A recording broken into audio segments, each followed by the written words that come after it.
بسم الله الرحمن الرحيم الحمد لله والصلاة والسلام على رسول الله وعلى آله وأصحابه أجمعين أما بعد ناظرین کرام السلام علیکم ورحمۃ اللہ وبرکاتہ۔ منتخب احادیث کے عنوان سے اس پروگرام کے ہمراہ ہم آپ کی خدمت میں حاضر ہیں۔ آج کی اس ملاقات میں ہم آغاز کر رہے ہیں اس حدیث سے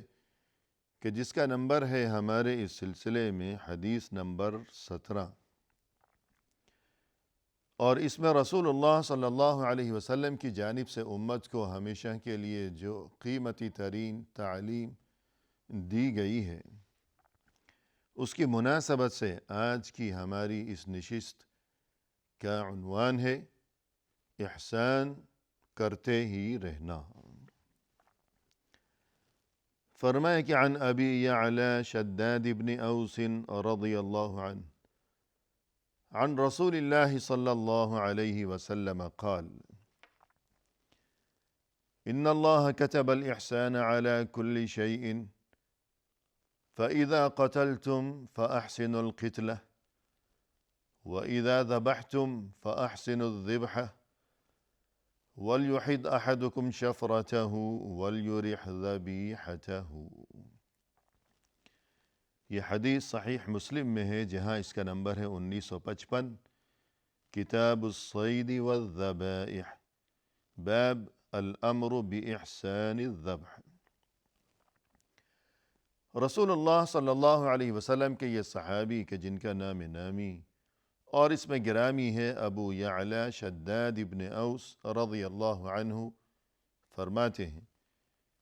کہ رسول اللہ صلی اللہ علیہ وسلم نے یوں ارشاد فرمایا، ان اللہ کتب الاحسان علی کل شیء، یقیناً اللہ نے احسان کو ضروری قرار دیا ہے ہر معاملے میں۔ فَإِذَا قَتَلْتُمْ فَأَحْسِنُوا الْقِتْلَةَ، لہذا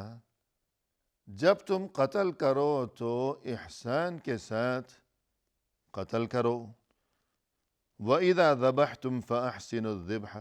اور جب تم ذبح کرو تو احسان کے ساتھ ذبح کرو۔ وَلْيُحِدْ أَحَدُكُمْ شَفْرَتَهُ، اور ذبح کرنے سے پہلے چھری کو خوب تیز کر لیا کرو۔ وَلْيُرِحْ ذَبِيحَتَهُ، اور ذبیحہ کو یعنی وہ جانور کے جسے ذبح کیا جا رہا ہے اس کے لیے راحت کا انتظام کیا کرو، اسے راحت پہنچایا کرو، یعنی چھری کو خوب تیز کر لیا کرو تاکہ جانور کو تکلیف نہ ہو۔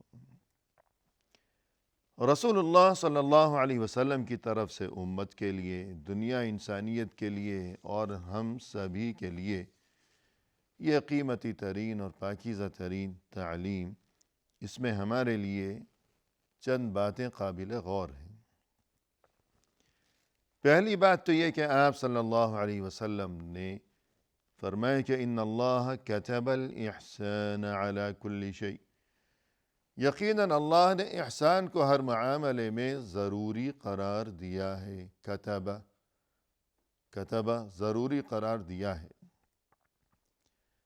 کتبہ کے لفظی معنی ہے لکھا ہے، کتابت کے معنی لکھنا۔ کتاب وہ چیز کہ جسے لکھا گیا ہو، لکھی ہوئی چیز۔ تو کتبہ یعنی لکھا ہے، اللہ نے لکھا ہے۔ اب ظاہر ہے کہ اللہ نے جو کچھ لکھا ہے تو اس کا مقصد یہی ہے کہ وہ چیز سبھی کے لیے ضروری ہے، لہذا اس کا ترجمہ یوں کیا جاتا ہے کہ اللہ نے اس کام کو ضروری قرار دیا ہے۔ مزید یہ کہ اللہ نے لکھا ہے یا اللہ کی طرف سے ضروری قرار دیا گیا ہے فلاں کام کو، تو اس قسم کا جو تذکرہ کیا جاتا ہے قرآنی آیات میں مثلا، یا یہ کہ رسول اللہ صلی اللہ علیہ وسلم کی احادیث مبارکہ میں، تو اللہ کا لکھنا کہ اللہ نے اس چیز کو لکھا ہے، اللہ نے اس چیز کو ضروری قرار دے رکھا ہے، تو اللہ کی طرف سے لکھنا یا کسی کام کو ضروری قرار دینا تو اس کی دو قسمیں ہیں۔ ایک قسم وہ ہے کہ جسے دین کی اصطلاح میں کتابہ کونیہ قدریہ کہا جاتا ہے،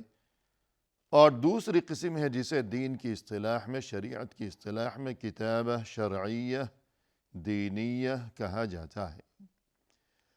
پہلی قسم یعنی کتابہ کونیہ قدریہ، اس سے مراد یہ ہے کہ اللہ نے کوئی بات لکھی ہے، کوئی کام ضروری قرار دیا ہے، لیکن وہ کام ایسا ہے کہ جس کا تعلق خود اللہ سے ہے، کہ وہ کام خود اللہ کے کرنے کا کام ہے، اور ظاہر ہے کہ جو کام خود اللہ کے کرنے کا ہو وہ تو ہو کر ہی رہے گا۔ مثلا قرآن کریم میں فرمایا کتب اللہ لأغلبن انا ورسلی، اللہ نے یہ بات لکھ دی ہے کہ ضرور میں اور میرے رسول ہی غالب آئیں گے۔ یہ بات اللہ نے لکھ دی ہے اپنے بارے میں اور اپنے رسولوں کے بارے میں کہ ضرور میں یعنی اللہ اور میرے رسول غالب ہی آئیں گے۔ تو اللہ نے یہ بات لکھ دی ہے، ضروری قرار دی ہے، تو چونکہ یہ خود اللہ کے کرنے کا کام ہے کہ اللہ غالب آئے گا، تو پھر اس کام کا ہونا بھی ضروری ہے۔ ویسے تو اللہ کے ذمے کچھ بھی ضروری نہیں ہے، کہ اللہ تو بادشاہوں کا بادشاہ، اس کی مرضی، جو چاہے کرے، کچھ کرے یا نہ کرے، کہ وہ احکم الحاکمین ہے۔ لیکن کچھ کام ایسے ہیں کہ جو اللہ نے خود اپنے ذمے ضروری قرار دے دیے ہیں، خود اپنی مرضی سے خود اپنے ذمے وہ کام اللہ نے ضروری قرار دے رکھے ہیں۔ اسی طرح مثلا قرآن کریم میں فرمائے کہ کتب ربکم علی نفسہ الرحمہ، تمہارے رب نے رحمت کو اپنے ذمے ضروری قرار دے رکھا ہے۔ رحمت کو یعنی بندوں کے لیے اور دیگر تمام مخلوقات کے لیے اللہ کی طرف سے جو معاملات ہیں، اگرچہ بعض اوقات مؤاخذہ، گرفت، عذاب، یہ سب کچھ بھی ہے اللہ کی طرف سے کہ انسانوں کے گناہوں کے نتیجے میں، لیکن عذاب کے کتنے ہی سلسلے، مشکلات کے کتنے ہی سلسلے کیوں نہ ہوں، مگر اس کے باوجود اللہ نے اپنے ذمے رحمت کو لازم قرار دے رکھا ہے کہ رحمت کے جو معاملات ہیں وہ ہمیشہ گرفت اور عذاب کے معاملات سے بڑھے ہی رہیں گے، زیادہ ہی رہیں گے، جیسا کہ فرمائے کہ ان رحمتی سبقت غضبی، یقیناً میری رحمت تو میرے غضب سے آگے بڑھی ہوئی ہے۔ الغرض اللہ رحیم ہے، رحمان ہے، اور انتہائی مہربان ہے، کہ رحمت و ہمدردی اور مہربانی کو اللہ نے اپنے ذمے فرض قرار دے رکھا ہے۔ تو جو کام اللہ نے خود اپنے ذمے ضروری قرار دے رکھا ہے، فرض قرار دے رکھا ہے، وہ تو ہو کر ہی رہے گا، اس لیے کہ وہ تو اللہ کے کرنے کا کام ہے اور اللہ ہر چیز پر قادر ہے۔ جبکہ دوسری قسم ہے کتابت کی شرعیہ دینیہ، یعنی اللہ نے لکھ رکھے ہیں بہت سے کام، لیکن وہ کام ایسے ہیں کہ جو بندوں کے کرنے کے ہیں۔ اب بندوں میں سے کوئی وہ کام کرتا ہے اور کوئی نہیں بھی کرتا۔ مثلا فرمایا قرآن کریم میں یا ایہا الذین آمنوا کتب علیکم الصیام کما کتب علی الذین من قبلکم لعلکم تتقون، اے ایمان والو، تم پر روزے فرض قرار دیے گئے ہیں جیسا کہ ان لوگوں پر بھی روزے فرض قرار دیے گئے تھے کہ جو تم سے پہلے گزر چکے ہیں، تاکہ تم میں تقوی پیدا ہو۔ تو یہ بندوں کے کرنے کا کام ہے، اگرچہ اللہ کی طرف سے بندوں پر روزے فرض قرار دیے گئے، یہ بات لکھ دی گئی اللہ کی طرف سے، کتبہ لکھ دی گئی، فرض قرار دیے گئے روزے۔ اب ضروری نہیں ہے کہ سبھی روزہ رکھتے بھی ہوں، کوئی رکھتا ہے کوئی نہیں رکھتا۔ اسی طرح مثلا فرمایا قرآن کریم میں ان الصلاة كانت على المؤمنین کتابا موقوتا، یقیناً نماز تو اہل ایمان پر فرض قرار دی گئی ہے اپنے مقرر وقت میں، کتابا موقوتا، مقرر وقت میں فرض قرار دی گئی ہے، یہ بات لکھ دی گئی ہے کتابا۔ لیکن ظاہر ہے کہ یہ ایسا کام ہے کہ جس کا تعلق بندوں سے ہے، کہ اللہ نے تو لکھ دی یہ بات، فرض قرار دے دیا اللہ نے اس عمل کو، یعنی نماز پڑھنے کو، اب اس پر عمل کرنا یہ بندوں کا کام ہے۔ الغرض کہنے کا مقصد یہی ہے کہ اللہ کی طرف سے جب کسی کام کے بارے میں یہ الفاظ استعمال کیے جاتے ہیں کہ کتبہ، اللہ نے یہ بات لکھ دی، اللہ نے اس عمل کو ضروری قرار دے دیا، فرض قرار دے دیا، تو اب یا تو وہ ایسا کام ہوگا جو اللہ کے کرنے کا ہوگا تو وہ ہو کر ہی رہے گا، اور یا پھر وہ ایسا کام ہوگا کہ جو بندوں کے کرنے کا ہوگا، تو شاید کوئی وہ کام کرے گا، شاید کوئی نہیں بھی کرے گا، ہاں البتہ اللہ کی طرف سے وہ کام ضروری قرار دیا گیا ہے۔ جو کوئی وہ کام کرے گا تو اس کا اپنا ہی فائدہ ہے دونوں جہانوں میں، اور جو کوئی سستی دکھائے گا، غفلت کا شکار ہوگا، روگردانی کرے گا، تو اس کا اپنا ہی نقصان ہے دونوں جہانوں میں۔ اور اس کے بعد ناظرین اس حدیث سے متعلق مزید گفتگو آگے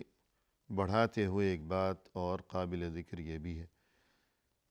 کہ اس حدیث میں یہ جو ارشاد فرمایا کہ ان اللہ کتب الاحسان علی کل شیء، اللہ نے احسان کو ضروری قرار دیا ہے ہر معاملے میں، تو احسان کیا چیز ہے؟ لغت کی روح سے احسان کے معنی ہیں بذل المنفعت والخیر، ایسا کام کرنا جس میں خیر ہو، نفع ہو، فائدہ ہو، بھلائی ہو، اپنے لیے بھی دوسروں کے لیے بھی۔ اور یہ کہ دین کی اصطلاح میں جب احسان کا لفظ بولا جاتا ہے تو اس سے مراد یہ ہے کہ ایصال النفع الی الآخرین، ایسا کام کیا جائے جس میں دوسروں کے لیے کوئی بھلائی ہو، کوئی فائدے کا پہلو ہو، اور دوسرا یہ کہ اتمام العبادت و اتقانها، کہ انسان کے ذمے اللہ کی طرف سے جو عبادات ضروری قرار دی گئی ہیں، جو کام ضروری قرار دیے گئے ہیں اللہ کی طرف سے، تو انہیں بحسن و خوبی انجام دینا۔ یعنی نماز ضروری ہے مثلا، اب کوئی نماز پڑھے اس انداز سے کہ بس گویا کہ اس کے سر پر ایک بوجھ ہے، ایک فرض پورا کرنا ہے، یوں نماز پڑھ لی کہ ایک فرض ادا ہو گیا اور گناہ سے اور پکڑ سے انسان بچ گیا، تو ایک یہ بھی نماز پڑھنے کا طریقہ ہے۔ لیکن یہ کہ خوب خشوع و خضوع کے ساتھ، توجہ اور دل جمعی کے ساتھ، خوب دل لگا کر، گڑ گڑا کر، ادب و احترام کے ساتھ نماز کے بارے میں جتنے بھی آداب ہیں، جتنی ہدایات ہیں، جتنی تعلیمات ہیں، ان سب کی رعایت رکھتے ہوئے نماز پڑھنا تو ظاہر ہے کہ وہ الگ معاملہ ہے۔ تو اس سے یہی بات سمجھ میں آئی کہ جہاں قرآن و حدیث میں، جہاں دینی تعلیمات میں یہ حکم نظر آتا ہے کہ احسان کیا کرو، احسان کو اپناؤ، اور یہ کہ اللہ پسند فرماتا ہے احسان کرنے والوں کو، وَأَحْسِنُوا، احسان کرتے رہا کرو، کیونکہ ان اللہ یحب المحسنین، اللہ پسند فرماتا ہے احسان کرنے والوں کو۔ تو جہاں بھی قرآن و حدیث میں یہ حکم دیا گیا کہ احسان کیا کرو، تو اس سے یہی دونوں چیزیں مراد ہیں، کہ وہ چیزیں جن کا تعلق عبادت سے ہے کہ بندے اور اللہ کے درمیان کے معاملات، تو عبادت کے سلسلے میں بھی انسان احسان کیا کرے، یعنی ہر عبادت کو بحسن خوبی، خوب توجہ کے ساتھ، ادب کے ساتھ انجام دیا کرے کہ جس طرح حکم دیا گیا ہے، تو یہ بھی احسان کی ایک قسم ہوگی۔ اور وہ معاملات کے جن کا تعلق بندوں کے آپس میں جو سلسلے ہیں، کہ ایک دوسرے کے ساتھ انسان کی یہ گفت و شنید، یہ لین دین، اور یہ کہ جو معاشرتی معاملات ہوا کرتے ہیں کہ پڑوسی کے ساتھ سلوک اور رویہ، والدین کے ساتھ انسان کے معاملات، بیوی بچوں کے باہمی معاملات، اولاد کے ساتھ معاملات، دفتر کے جو ساتھی ہیں، یہ تمام انسان سبھی کے ساتھ ہمیشہ انسان کا جو رویہ و سلوک ہوا کرتا ہے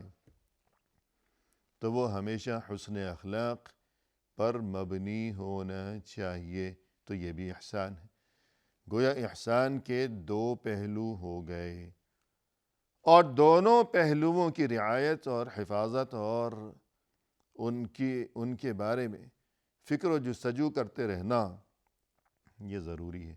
کہ اللہ کی طرف سے جو حقوق مقرر ہیں ہر انسان کے ذمے کہ اللہ کی عبادت و اطاعت اور بندگی، تو یہ فریضہ بحسن خوبی انجام دیا جائے تو یہ بھی احسان ہے۔ اللہ کے بندوں کے ساتھ ہمارے جو معاملات ہیں تو اس موقع پر بھی ہم احسان کیا کریں، یعنی حسن سلوک سے پیش آیا کریں۔ تو حقوق اللہ میں بھی اور حقوق العباد میں بھی احسان ہونا چاہیے، یعنی ہمارے تمام معاملات خوش اخلاقی پر مبنی ہوں، اور یہ کہ ہماری تمام عبادات وہ بحسن و خوبی ہم انجام دیا کریں، دل جمعی اور توجہ کے ساتھ۔ اس کے بعد مزید یہ کہ ناظرین کرام، یہ جو احسان کا حکم دیا گیا ہے قرآن کریم میں بھی جا بجا، اور رسول اللہ صلی اللہ علیہ وسلم کی احادیث میں بھی جا بجا، اور بالخصوص یہ کہ ہم یہ جو حدیث پڑھ رہے ہیں تو اس میں بھی یہی حکم ہے اور یہی تذکرہ ہے کہ اللہ نے ہر معاملے میں احسان کو ضروری قرار دیا ہے۔ تو اس سلسلے میں مزید تفصیل یوں بیان کی جا سکتی ہے،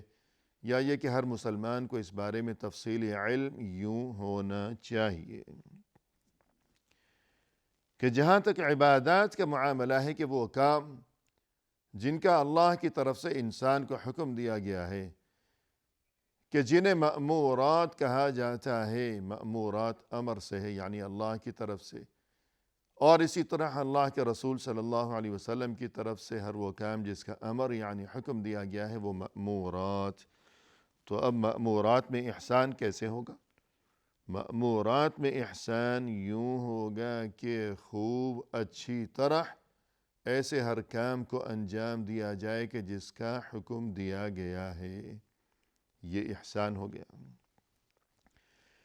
اس کے بعد مزید یہ کہ بہت سے ایسے کام ہیں کہ جن سے منع کیا گیا ہے، جنہیں حرام قرار دیا گیا ہے،